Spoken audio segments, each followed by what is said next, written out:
આકાશવાણી અમદાવાદ વડોદરા.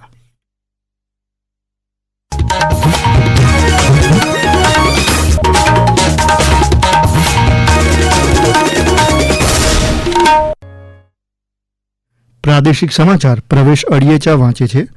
ગુજરાત માધ્યમિક અને ઉચ્ચતર માધ્યમિક શિક્ષણ બોર્ડ દ્વારા ધોરણ 12નું પરિણામ જાહેર કરાયું છે. શિક્ષણ મંત્રી ડોક્ટર કુબેર ડિંડોરે તમામ વિદ્યાર્થીઓને શુભેચ્છાઓ પાઠવી હતી. ધોરણ 12 સામાન્ય પ્રવાહનું પરિણામ 93.7% છે. તેમાં વિદ્યાર્થીઓનું પરિણામ છે 90.78% છે. વિદ્યાર્થીનીઓનું પરિણામ છે 95.23% છે. જેમાં આપણે માધ્યમ હોય છે એમાં માધ્યમમાં ગુજરાતી માધ્યમનું પરિણામ 93.7% છે. અંગ્રેજી માધ્યમનું પરિણામ 93.97% છે. રાજ્યમાં રાજકોટ જિલ્લાનું ગોંડલ વિજ્ઞાન પ્રવાહમાં સૌથી વધુ 6.60% પરિણામ ધરાવતું કેન્દ્ર બન્યું છે, જ્યારે સૌથી વધુ 92.91% પરિણામ ધરાવતો જિલ્લો મોરબી રહ્યો. સામાન્ય પ્રવાહમાં સપરેડા, વાંગધ્રા, ચંદ્રાલા, છાલા, લીંબોદરા તેમજ મીઠાપુર જેવા 6 કેન્દ્રોનું 100% પરિણામ આવ્યું છે, જ્યારે બનાસકાંઠા સૌથી વધુ 97.20% પરિણામ ધરાવતો જિલ્લો બન્યો છે. દરમિયાન શિક્ષણ રાજ્યમંત્રી પ્રફુલ પાનસેરિયાએ વિદ્યાર્થીઓને શુભેચ્છાઓ પાઠવી તેમજ નાપાસ થયેલા વિદ્યાર્થીઓને બેસ્ટ ઓફ 2 પરીક્ષા અંતર્ગત ફરીથી પરીક્ષા આપી પોતાનું પરિણામ સુધારી શકશે તેમ જણાવ્યું હતું. બોર્ડ દ્વારા 1 મહિના પછી બીજી પરીક્ષાનું આયોજન કરવામાં આવ્યું છે. તમે તમામ વિષયની પરીક્ષા આપી શકશો અથવા તો જેમાં ફેલ થયા છો એમાં પણ આપી શકશો. માટે ક્યારેય ડિપ્રેશન કે ટેન્શનમાં આવતા નહીં. તમને પણ તમારા માટે પણ વ્યવસ્થા કરી છે. રાજ્યમાં આજે ગુજરાત માધ્યમિક અને ઉચ્ચતર માધ્યમિક શિક્ષણ બોર્ડના ધોરણ 12 સામાન્ય અને વિજ્ઞાન તેમજ ગુજકેટનું પરિણામ જાહેર કરાયું. સત્તાવાર યાદી મુજબ વિજ્ઞાન પ્રવાહનું કુલ પરિણામ સરેરાશ 83.51% અને સામાન્ય પ્રવાહનું કુલ પરિણામ સરેરાશ 93.07% રહ્યું છે. દરમિયાન બોટાદ સામાન્ય પ્રવાહમાં સરેરાશ 97.05% પરિણામ સાથે સમગ્ર રાજ્યમાં બીજા ક્રમે રહ્યું છે, જ્યારે વિજ્ઞાન પ્રવાહમાં કુલ સરેરાશ પરિણામ 92.01% સાથે જિલ્લો રાજ્યમાં ત્રીજા ક્રમાંકે રહ્યો હોવાનું બોટાદના અમારા પ્રતિનિધિ પ્રકાશ ભીમાણી જણાવે છે.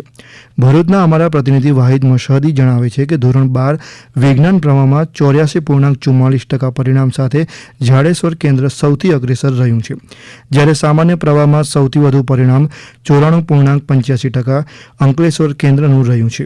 મહેસાણાના અમારા પ્રતિનિધિ જયંતિ ચૌધરી જણાવે છે જિલ્લામાં સામાન્ય પ્રવાહનું સરેરાશ પરિણામ 95.08 અને વિજ્ઞાન પ્રવાહનું કુલ સરેરાશ પરિણામ 86.45% રહ્યું છે.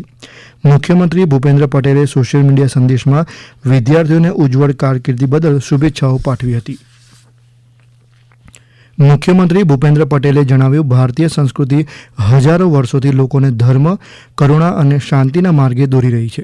અમદાવાદના થલતેજ ખાતે કૈવલ જ્ઞાનપીઠાધીશ્વર જગતગુરુ શ્રી અવિચલ દેવાચાર્યજી મહારાજના સન્માન સમારોહમાં શ્રી પટેલે આ મુજબ જણાવ્યું હતું. તેમણે ઉમેર્યું, આરોગ્ય સુખાકારીની સેવાઓ, સમૂહ લગ્નોત્સવ, જળસંચય, કુદરતી આપત્તિની સ્થિતિ કે કોઈપણ સમયે કૈવલ જ્ઞાન સંપ્રદાય સેવા આપવામાં અગ્રેસર હોય છે.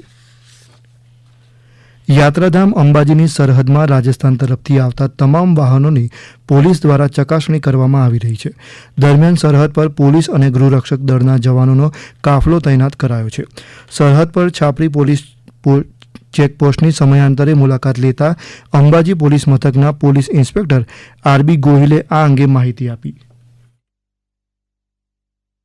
હાલ તો એવું કશું મળી આવેલું નથી, તેમ છતાં સઘન ચેકિંગ ચાલુ છે. જે અત્યારે તપાસ ચાલુ છે એમાં બીજું એટલે કોઈ બીજું શંકાસ્પદ વસ્તુ કે કોઈ શંકાસ્પદ માણસ મળી આવેલું. મહેસાણાના વિજાપુર ખાતે કચરાના નિકાલ માટે 31,50,000 રૂપિયાના ખર્ચે 9 ઈ રિક્ષા લાવવામાં આવી છે. આ ઈ રિક્ષાથી વિજાપુરના આલગોડ, પેઢામલી, દેવપુરા, કોટ જેવા 9 ગામમાંથી ઘન કચરો એકત્રિત કરાશે. આ સમાચાર આપ આકાશવાણીના અમદાવાદ વડોદરા કેન્દ્ર પરથી સાંભળી રહ્યા હતા.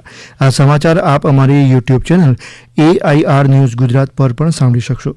વધુ સમાચાર માટે અમારી વેબસાઇટ newsonair.gov.in/ગુજરાતી અને અમારા એક્સ હેન્ડલ AIR_news_ABAD ને ફોલો કરશો.